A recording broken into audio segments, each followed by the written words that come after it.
Welcome પ્રિયજનો, સ્વાગત છે તમારું the light of Jesus Christ. તમે ચેનલ જુઓ છો, જુઓ, આશીર્વાદ પણ પામો, બીજાને પણ જણાવો.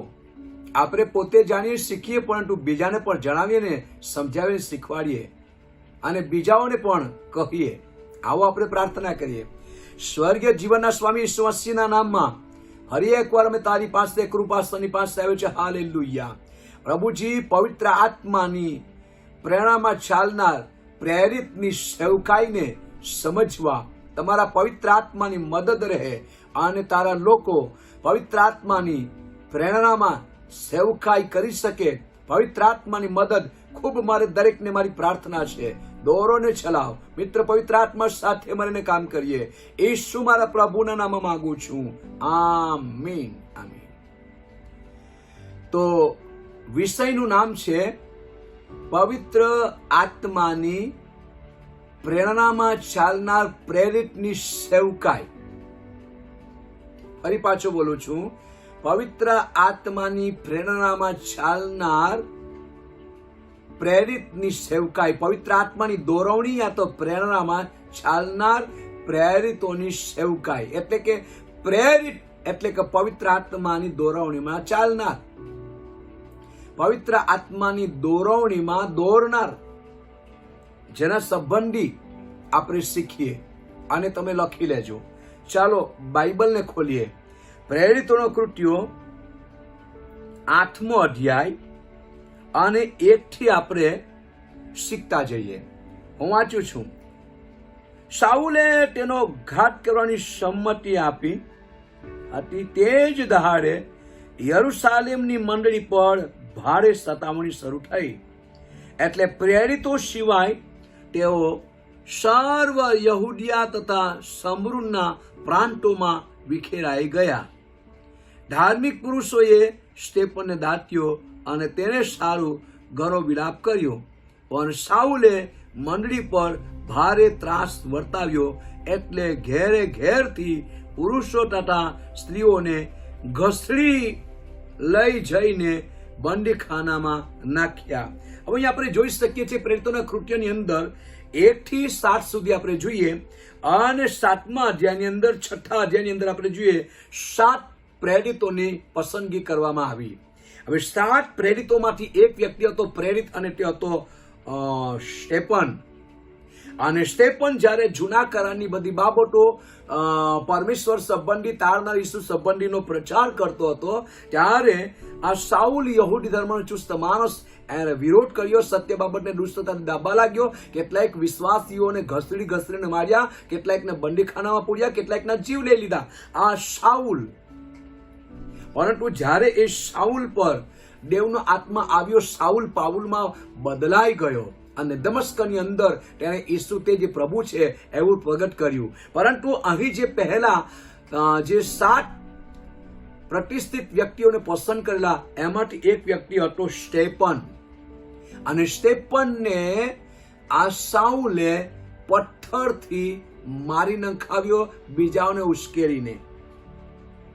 અને યરુશાલેમની મંડળી પર ભારે સતાવણી થઈ.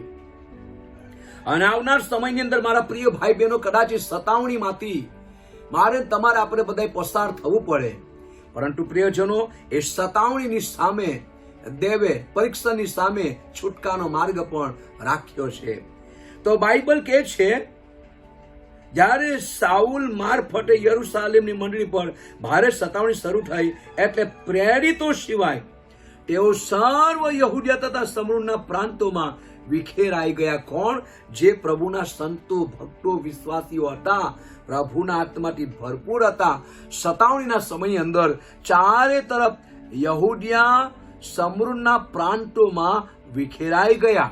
પરંતુ જ્યારે સ્ટેફનને આ શાઉલે પથ્થરથી મરાવ્યો હતો, એ મરણ પામ્યો. પરંતુ એ સ્ટેફને તો ઉપલી મેરી પર પ્રભુનો ઉભેલો પણ જોયો અને છેવટે તેને એમ કહ્યું, પ્રભુ પિતા, તેઓને માફ કર. જેમ ઈસુ વધસ્તંભ પર બોલ્યા તે જ પ્રમાણે સ્ટેફન બોલ્યો, તેઓને માફ કર. અને ધાર્મિક વ્યક્તિઓએ સ્ટેફનને દાટ્યો અને તેને સારું ઘણો વિલાપ પણ કર્યો, આંસુ પણ પાડ્યા. પરંતુ એક બાબત, સાઉલનું કામ હજુ સતાવણીનું વિરોધ કરવાનું બંધ ન થયું હતું. કલમ 3, પણ સાઉલે મંડળી પર ભારે ત્રાસ વર્તાવ્યો, એટલે ઘેરે ઘેરથી પુરુષો તથા સ્ત્રીઓને ઘસરી લઈ જઈને બંદી ખાનામાં તેને નાખ્યા. અને સાઉલે ઘણી સતાવણી કરી, ઘણા લોકોને હેરાન કર્યા, ઘણા લોકોને દુઃખી કર્યા, ઘણા લોકોને ઘસડીને બંદીખાનામાં પૂર્યા. પરંતુ એ જ સાઉલ જ્યારે પાઉલમાં બદલાયો, એ પ્રેતના કૃત્ય 9મા અધ્યાયની અંદર તમને મળશે. પરંતુ જેઓ પ્રેરિતો વિખેરાઈ ગયા હતા અને પવિત્ર આત્માની પ્રેરણામાં ચાલનાર વ્યક્તિ બન્યા, એમાંથી એક હતો ફિલિપ. એ પોતે સમારિયા શહેરની અંદર પહોંચી ગયો. કલમ 4, જેઓ વિખેરાઈ ગયા હતા તેઓ સ્વાર્થતા પ્રગટ કરતા ચારે ગમ ફર્યા. જેઓ સતાવણીના સમયની અંદર પ્રભુના સંતો, ભક્તો, પ્રેરિતો વિખેરાઈ ગયા, ચારે તરફ વિખેરાઈ ગયા. અને બાઇબલ કહે છે તેઓ ચારે ગમ સ્વાર્થતા, પ્રભુનો મહાન આદેશ, એની સ્વાર્થતા પ્રગટ કરતા ચારે ગમ ફર્યા. કલમ 5, પણ ફિલિપે સમારિયા શહેરમાં જઈને તેઓને ખ્રિસ્ત વિશે બોધ કર્યો, મસીહા વિશે બોધ કર્યો. અને સમારિયા શહેરની અંદર કઈ કેટલા દુઃખી હતા, લાચાર હતા, લકવાગસ હતા, લુલાવ હતા, કઈ દુષ્ટાત્માના વર્ગણવાળા હતા, અને સમારિયા શહેરની અંદર અંધકાર છવાયેલો હતો. પરંતુ સમારિયા શહેરની અંદર ફિલિપે પવિત્ર આત્માની પ્રેરણામાં પ્રચાર શરૂ કર્યો, મસીહ ઈસુ વિશે, ખ્રિસ્ત વિશે બોધ કર્યો. જે ખ્રિસ્ત શબ્દ છે એનો મતલબ થાય છે મસીહા, એટલે કે આત્માનો ઉદ્ધાર કરતા પરમેશ્વર. ખ્રિસ્તનો બીજો શબ્દ છે યીશુ, તારનાર. બાઇબલ કહે છે તેઓ એ ખ્રિસ્ત વિશે બોધ કર્યો. કલમ 6, તેણે કહેલી વાતો સાંભળીને તથા તેને કરેલા ચમત્કારો જોઈને લોકોએ તેની વાતો પર એક ચિત્તે ધ્યાન આપ્યું. જેમ સમારિયા શહેરની અંદર ફિલિપ પ્રભુ ઈસુનો પ્રચાર કરતો હતો, અને પ્રભુ ઈસુનો પ્રચાર લોકો સાંભળતા પણ કેવી રીતે? એક ચિત્તના ને એક મનના થઈને સાંભળતા. જો આપણે પણ એક ચિત્તના ને એક મનના થઈને પ્રાર્થના પણ કરીએ તો આકાશમાંનો બાપ સાંભળે છે અને તેનો ઉત્તર આપે છે. 2 અથવા 3 બાઇબલ કહે છે ઈસુના નામે ભેગા થાય તેની વચમાં તે પોતે હાજર છે. તો હાજરા હાજર મદદગાર જ્યારે સમારિયા શહેરની અંદર ફિલિપ પ્રચાર કરતો હતો, તે સમય દરમિયાન મસીહ ઈસુનો બોધ, એનો પ્રચાર સમારિયા શહેરના લોકો એક ચિત્તના એક મનના થઈને સાંભળી રહ્યા હતા. અને એટલું જ નહીં, પરંતુ તેણે કરેલા ચમત્કારો જોઈને લોકોએ તેની વાતો પર એક ચિત્તે ધ્યાન આપ્યું. ચિહ્ન થયા, ચમત્કારો થયા, ઘણા લોકો સાજા પણ થયા. એટલે સુધી કલમ 7, કેમ કે જેઓને અશુદ્ધ આત્માઓ વળગ્યા હતા. કેવા આત્માઓ? અશુદ્ધ આત્માઓ. અશુદ્ધ એટલે ગંડામાં ગંડા, ખરાબ આત્મા, એને કહેવાય સાધેલા ભૂતોની આત્મા. અશુદ્ધ આત્મા છે, ગંદા આત્મા છે. અને એ ગંદા આત્માઓ જો માણસોમાં વર્ગણ તરીકે રહેતા હતા. બાઇબલ કહે છે કેમ કે જેઓને અશુદ્ધ આત્માઓ વળગ્યા હતા તેઓમાંના ઘણામાંથી તેઓ મોટી બૂમ પાડતા બહાર નીકળ્યા. એ અશુદ્ધ આત્માઓ માણસોના મનનો, શરીરનો કબજો કરીને બેઠેલા મોટી બૂમ પાડતા બહાર નીકળ્યા. મોટી બૂમ પાડતા બહાર નીકળ્યા. મતલબ કે માણસનું મન અને શરીરનો કબજો કરીને બેઠેલા. અને જે ભાઈ કે બેન કે દીકરો દીકરી દુખી અને લાચાર હશે, કેમ કે ત્યાં કોઈ માણસ તો નહીં, મસીહ ઈસુનો, પ્રભુનો પ્રચાર થતો હતો, પ્રભુના વચનો પ્રગટ થતા હતા. અને શૈતાન ધ્રુજતો હોય, થર થર કાપતો હોય તો પરમેશ્વરના વચનથી. અને ફિલિપ સમારિયા શહેરની અંદર પવિત્ર આત્માના પ્રેરણામાં મસીહ ઈસુનો બોધ કરતો હતો. લોકો એક ચિત્તે સાંભળતા હતા. ત્યારે લોકોમાંથી અશુદ્ધ આત્માઓ પ્રભુના વચન અને ઈસુનું નામ પ્રગટ થતાની સાથે કિકિયારી પાડીને, ઘાટો પાડીને એ દુષ્ટ આત્માઓ નીકળી જતા હતા. હવે આપણે જોઈ શકીએ જ્યારે મસીહ ઈસુનો બોધ કર્યો ત્યારે જેઓ અંધકારમાં બેઠેલા હતા, જેઓની અંદર પાપ રાજ કરતું હતું. અને પાપ વસ્તુ એવું છે કે પાપ માણસને ઈશ્વરથી અલગ કરે છે. જૂના કરારની અંદર આપણે જોઈ લઈએ હાબેલ અને કાઈનને, કાઈને પોતાના ભાઈ પર હુમલો કર્યો અને પોતાના ભાઈ હાબેલને તેને મારી નાખ્યો. અને દેવે તેને પૂછ્યું, તારો ભાઈ ક્યાં છે? તેને કહ્યું, હું શું મારા ભાઈનો રખેવાળ છું?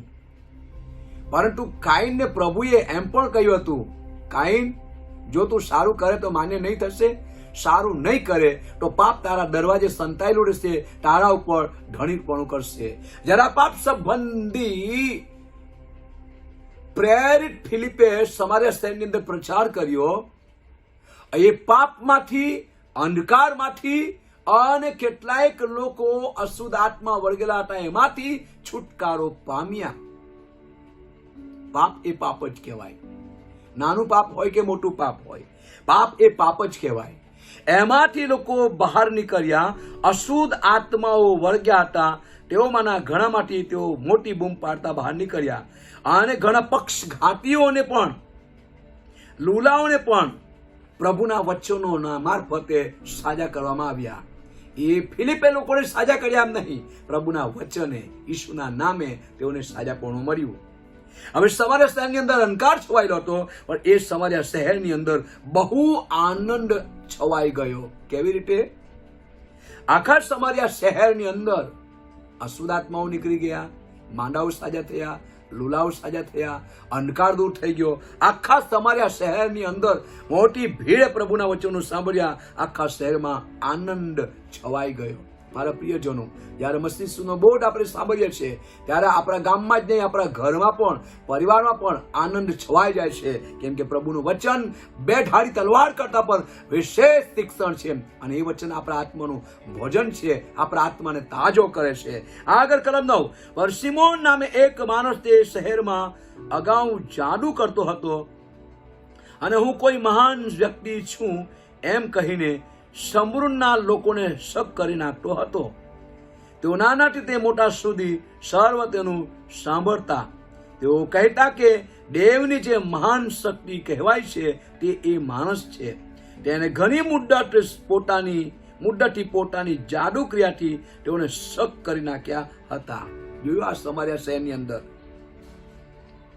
આ સમૃદ્ધના લોકો, સિમોન જાદુગર, લોકો તો એવું જ માનતા હતા કે ખરી શક્તિ હોય તો આની અંદર જ છે, દેવની મહાન શક્તિ હોય તો આની અંદર જ છે. કેમ કે બધાને જ સિમોનને પોતાના જાદુ ક્રિયાની શક્તિથી બધાનું વર્ષીકરણ કરી લીધેલું. એટલે એના કહેવા પ્રમાણે જ ચાલે. ઉઠ તો ઉઠવાનું, બેસ તો બેસવાનું, ચાલ તો ચાલવાનું. કેમ કે સિમોને પોતાના જાદુથી દરેક માણસોનું વર્ષીકરણ કરી નાખેલું અને માણસો પણ તેના વિશે સારું બોલતા કે દેવની મહાન શક્તિ આ સિમોન જાદુગરની અંદર જ છે. આગળ કલમ 11 જુઓ. તેણે ઘણી મુદ્દતથી પોતાની જાદુ ક્રિયાથી તેઓને શક કરી નાખ્યા હતા, માટે તેઓ તેનું સાંભળતા હતા. મતલબ કે લોકોને એવો વિશ્વાસ બેસાડી દીધેલો અને લોકોને એવા વર્ષીકરણ કરેલા જાદુ ક્રિયાથી કે લોકો એનું જ સાંભળતા ને એટલી જ કહેલી વાત માનતા. એ જે કહે તે જ ખરું. કલમ 12. પણ ફિલિપ દેવના રાજ્ય તથા ઈસુ ખ્રિસ્તના નામ વિશે સ્વાર્થતા પ્રગટ કરતો હતો. કોણ? ફિલિપ. સમાર્યા શહેરની અંદર દેવના રાજ્યનો પ્રચાર. પસ્તાવો કરો કેમ કે દેવનું રાજ્ય પાસે આવ્યું છે. બીજી બાબત કે ઈસુ ખ્રિસ્તના નામ વિશે સ્વાર્થતા પ્રગટ કરતો હતો. ફિલિપ પવિત્ર આત્માની પ્રેરણામાં સમાર્યા શહેરની અંદર. તેવામાં તેઓનો વિશ્વાસ તેના પર બેઠો. જેટલા લોકો સિમોન જાદુગરથી વર્ષીકરણ થયેલા હતા, તમામ વર્ષીકરણનું બંધન તૂટી ગયું અને જેટલા લોકોનું વર્ષીકરણ થયેલું હતું બધા છુટકારો પામ્યા. ત્યારે ફિલિપના પ્રચાર પર લોકોએ ધ્યાન આપ્યું અને પુરુષોએ તેમજ સ્ત્રીઓએ પણ બપ્તિસ્મા લીધું. કલમ 13. સિમોને પોતે પણ વિશ્વાસ કર્યો. હવે આ સમાર્યા શહેરની અંદર જોવા જાય તો ફિલિપનો પ્રચાર આ સિમોન જાદુ ક્રિયા કરનાર વ્યક્તિએ પણ સાંભળ્યો. એને પોતાને સમજાઈ ગયું કે મારું જાદુ કામ આવતું નથી, મારા મંત્ર વિદ્યા કે મેલી વિદ્યા કામ આવતા નથી, મારા સાધેલા ભૂતો પણ કામ કરી શકતા નથી. અને જેટલું કઈ માણસોને સબ કરી નાખેલા તેઓનું વર્ષીકરણ કરેલું, પરંતુ આ વચનને બધું તોડી નાખ્યું છે. મારી શક્તિ કઈ હવે કામ આવતી નથી. એ જ્યારે સિમોન જાદુગર, જાદુ ક્રિયા કરનાર વ્યક્તિ સમજી ગયો, ત્યારે તેમણે પણ પ્રભુ ઈસુ પર વિશ્વાસ કરી લીધો.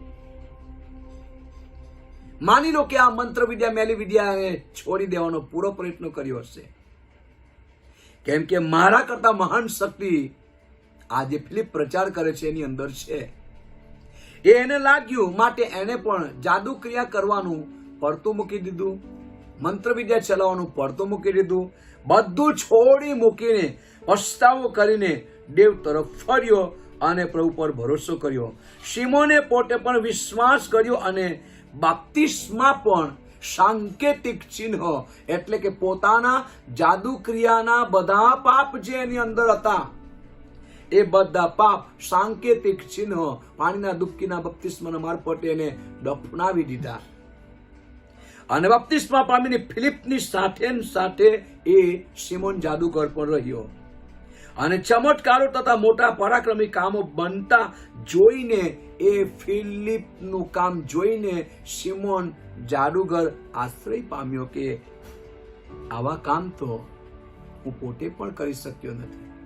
જો કે ઘણાનું વર્ષીકરણ કર્યું, જાદુ ક્રિયાથી બધાને શક કરી નાખ્યા, અને મારી અંદર મહાન શક્તિ છે એવું મેં બધાને કહ્યું પણ ખરું, અને લોકોને મારા કહેવા પ્રમાણે તેઓને મારા તરફ ખેંચી પણ લીધા.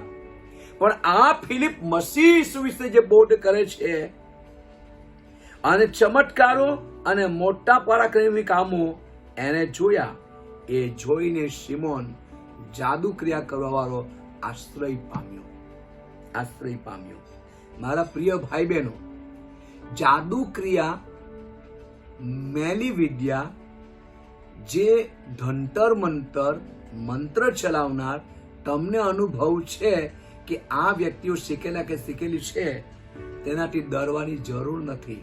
જો આ સિમોન જાદુગર જેવો જાદુગરીઓ પણ વશ થઈ ગયો, પ્રભુના ચરણમાં જીવન ઝુકાવી દીધું, ડૂબકીનું બપ્તિસ્મા લઈ લીધું અને પ્રભુને તારનાર તરીકે સ્વીકાર કર્યો. કલમ 14, સમરૂનીઓએ તેની વાત સ્વીકારી છે એવું યરુશાલેમમાં પ્રેરિતોને સાંભળવામાં આવ્યું. સમારિયા શહેરની અંદર, સમારિયા શહેરના લોકોએ પ્રભુ ઈસુ પર વિશ્વાસ કર્યો છે. ત્યારે યરુશાલેમમાં પ્રભુના પ્રેરિતો હતા, એ લોકોને ખબર પડી, એ લોકોએ સાંભળ્યું, એટલે પ્રેરિત પીટર અને યોહાન તેઓની પાસે સમારિયા શહેરની અંદર આવ્યા. કલમ 15, ત્યાં પહોંચ્યા પછી તેઓ પવિત્ર આત્મા પામે માટે તેઓને સારું પ્રાર્થના કરી. બધા જ વ્યક્તિ બોલીએ હાલેલુયા. અહીં આપણે જોઈ શકીએ છીએ કે સમારિયા શહેરના લોકોએ વિશ્વાસ તો કરી લીધો, સાંકેતિક ચિહ્ન પણ પૂર્ણ કર્યું, પણ તેઓ પવિત્ર આત્મા પામ્યા ન હતા.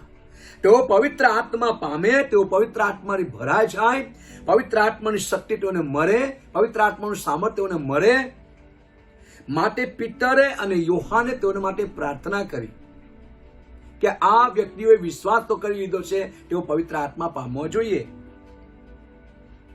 હવે અહીંયા જોઈ શકીએ છીએ કલમ 16, કેમ કે ત્યાર સુધી તેઓમાંના કોઈના ઉપર તે ઉતર્યો ન હતો, કેમ કે નવા સવા વિશ્વાસીઓ, નવા સમય ચિહ્ન ચમત્કાર થયા અને તેઓએ પવિત્ર આત્મા સંબંધનો અનુભવ કર્યો ન હતો. પણ તેઓ માત્ર પ્રભુ ઈસુને નામે સાંકેતિક ચિહ્ન પાણી ડૂબકીનું બપ્તિસ્મા પામ્યા હતા. કલમ 17, પછી તેઓએ તેઓના પર હાથ મૂક્યા. તેઓના પર હાથ મૂકવા પહેલા તેઓના માટે પહેલા પ્રાર્થના કરી. તેઓના માટે પહેલા પ્રાર્થના કરીને, પ્રાર્થના કર્યા પછી આ પ્રેરિત પીતર અને યોહાને સમારિયા શહેરના લોકો જેવો વિશ્વાસ કર્યો તેઓના પર હાથ મૂક્યા. જ્યારે હાથ મૂક્યા એટલે તેઓ પવિત્ર આત્મા પામ્યા, તેઓ પવિત્ર આત્માને ભરપૂર થયા. હવે આગળ જુઓ, કલમ 18. હવે પ્રેરિતોના હાથ મૂકવાથી પવિત્ર આત્મા આપવામાં આવે છે એ જોઈને શિમોને તેઓને પૈસા આપવા માંડ્યા. ફિલિપને શું કહ્યું? હાથ મૂકે છે અને બધા વ્યક્તિ પવિત્ર આત્મા પામે છે, તો એને એવું લાગ્યું હું પણ આ દાન પામું અને ફિલિપ જેમ કામ કરે છે તેવું કામ હું પણ કરું. એને પૈસાથી પવિત્ર આત્માને ખરીદવાની કોશિશ કરી. કલમને જુઓ, 19મી કલમ. અને કહ્યું કે તમે મને પણ એ અધિકાર આપો કે જેના પર હું હાથ મૂકું તે પવિત્ર આત્મા પામે. જો કે પવિત્ર આત્માને પૈસાથી ખરીદવાનો પ્રયત્ન કર્યો. એના અભિષેક, દાનો, વરદાનો પવિત્ર આત્માને પૈસાથી ખરીદવાનો પ્રયત્ન કર્યો અને કહ્યું કે જેના પર હું હાથ મૂકું, જેમ આજે તમે કામ કરતા છો તે જ પ્રકારે મને પણ એ અધિકાર આપો કે જેથી એ અધિકારનો હું ઉપયોગ કરું. કેમ કે હજુ એ શિમોન બિન અનુભવી હતો. એના જીવનમાં અનુભવની જરૂર હતી, માટે એને પૈસાથી પવિત્ર આત્માને ખરીદવાની કોશિશ કરી. પરંતુ ફિલિપ અને પીટર અને સાથે સાથે યોહાન, આ પીટર અને યોહાન જ્યારે પવિત્ર આત્માની માંગ કરી, અધિકાર માંગ્યો શિમોને, ત્યારે પીટર શું કહે છે? કલમ 20. પણ પીટરે તેને કહ્યું કે દેવનું દાન પૈસાથી વેચાતું લેવાનું તે ધાર્યું, માટે તારી સાથે તારા પૈસા નાશ પામો. પવિત્ર આત્માનો અભિષેક, દાનો, વરદાનો પૈસાથી ખરીદી શકાતા નથી. આ વાતમાં તારે લાગભાગ નથી, કેમ કે તારું અંતઃકરણ દેવની આગળ ચોખ્ખું નથી. મારા પ્રિય ભાઈ બહેનો, આપણા અંતઃકરણને આપણે ચોખ્ખું રાખીએ. અને જે ચિહ્ન અને ચમત્કાર થાય એ પૈસા કમાવા માટે પ્રભુ આપતો નથી. દાનો, વરદાનો પ્રભુ આપે છે, પૈસા કમાવા માટે આપતો નથી, પરંતુ એની મહિમાને માટે આપે છે.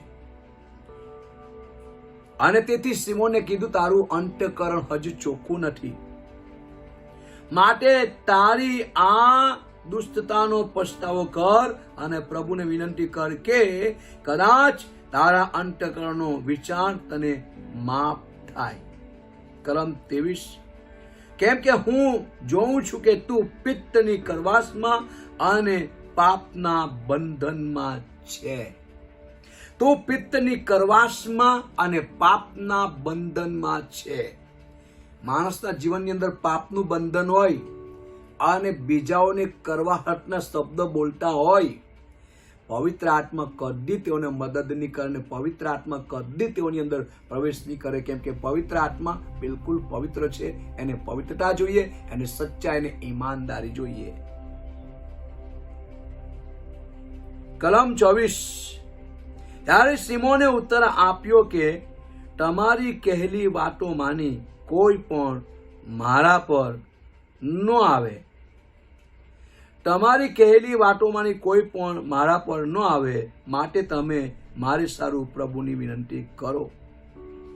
મન બદલ્યું, સાચો પસ્તાવો કર્યો અને છેવટે શિમોને કહ્યું મારા માટે પ્રાર્થના કરો અને તમારા બોલેલા એક પણ શબ્દો મારા પર આવી ન જાય, મારા પર હાવી ન થઈ જાય, માટે પ્રભુને વિનંતી કરો, આ મારી ભૂલ છે.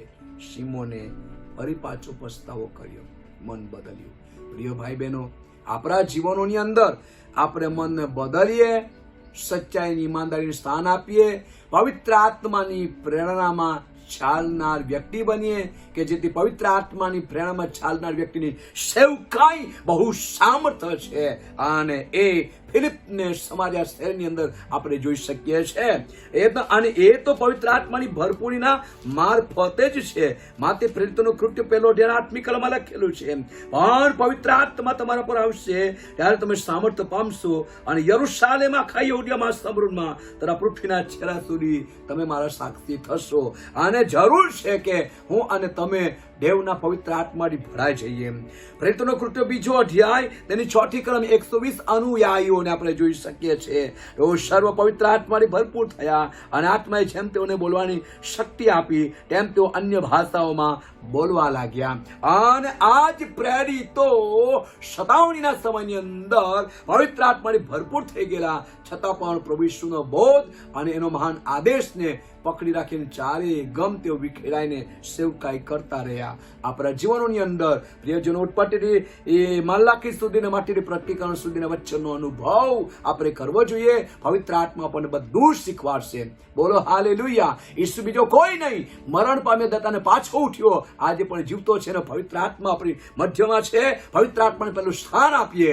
મારા પ્રિય ભાઈ બહેનો, એમ લખેલું છે શિષ્યો 120 અનુયાયીઓ પવિત્ર આત્માથી ભરપૂર થયા, આત્માએ તેઓને બોલવાની શક્તિ આપી, તેમ તેઓ અન્ય ભાષામાં બોલવા લાગ્યા.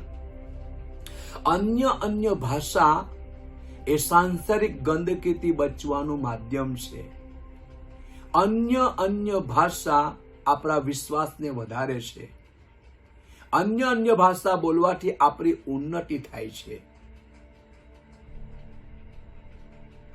માટે કોઈ અન્ય ભાષા બોલતું હોય તેને બોલવાની મના ન કરીએ, પણ બધું શોભતી રીતે, પરંતુ કોઈની નકલ નહીં કરીએ. કોઈ બીજા અન્ય ભાષા બોલે છે તો તેને જોઈને આપણે પણ એ જ સાંભળીને એ શબ્દ બોલીને કોઈની નકલ ન કરીએ. દેવની પાસે કોઈ પક્ષપાત નથી, દરેકને દેવ ઉદાર દિલથી આપે છે. અને અન્ય ભાષામાં બોલવું એ પવિત્ર આત્માથી ભરપૂર થયેલા વ્યક્તિનું ચિહ્ન છે કે આ વ્યક્તિ પવિત્ર આત્માથી ભરપૂર છે. અને જો નકલ કરેલી હોય તો પણ તમે સમજી જશો. અગર દેવ તરફથી મળ્યું છે તે પણ તમે સમજી જશો, પરંતુ એમાં આત્મા પારખ કરવાના વરદાન આપણે કામે લગાડવું જોઈએ. ચાલો આપણે પ્રાર્થના કરીએ. સ્વર્ગ પ્રેમી પિતા યેસુ મસીહના નામમાં પ્રાર્થના કરીએ છીએ લોર્ડ. હાલેલુયા. ઓ પ્રભુ પરમેશ્વર, જેમ ફિલિપ્પે સમારિયા શહેરની અંદર પ્રચાર કર્યો મસીહ ઈસુ વિશે, અને મસીહ ઈસુનો પ્રચાર પ્રભુ તારા લોકોએ અત્યારે વિડીયો મારફતે જોયો છે અને સાંભળ્યો છે. અને જેટલા સાંભળનારા છે તેઓના શરીરમાં કોઈ પ્રોબ્લેમ હોય, કોઈ અંધકાર હોય, કોઈ બીમારી હોય, કોઈ સમસ્યા હોય, યા કોઈ પીડાતા હોય, એવી તમામ અંધકારની શક્તિની ઈસુના નામની અંદર બાંધી નિષ્ક્રિય કરું છું. અને દરેકના શરીર બોડીને છોડીને નીકળી જાય ઈસુના નામમાં લોર્ડ. હાલેલુયા. અને મારા પ્રભુ તારા લોકો પર પવિત્ર આત્માનું સામર્થ્ય આવે, પવિત્ર આત્માની ભરાઈ જાય અને તેઓ નવી ભાષામાં બોલે, તારી સાથે વાત કરનાર વ્યક્તિ બની જાય. મારી પ્રાર્થના છે ઈસુ તારું લોહી લગાવું છું એક એકના જીવન આત્મા મનસય પર. પવિત્ર આત્મા કબજો કરો અને દરેકની બધી જ ઈચ્છા પૂરી કરો કે તેઓ તમારી ઈચ્છાને પૂરી કરનાર વ્યક્તિઓ બને. હાલેલુયા. રાજા મારું સાંભળી બદલ આભાર. હાલેલુયા. દાદા પ્રભુ અમારો ઉદ્ધાર કરતા પ્રાર્થના ઈસુ મારા પ્રભુના નામમાં માંગુ છું. આમેન. ગોડ બ્લેસ યુ પ્રિયજનો. The light of Jesus Christ channel તમે જુઓ અને આશીષ પામો અને બીજાઓને પણ જણાવો. God bless you. પ્રભુ તમને આશીષ આપે. આમેન.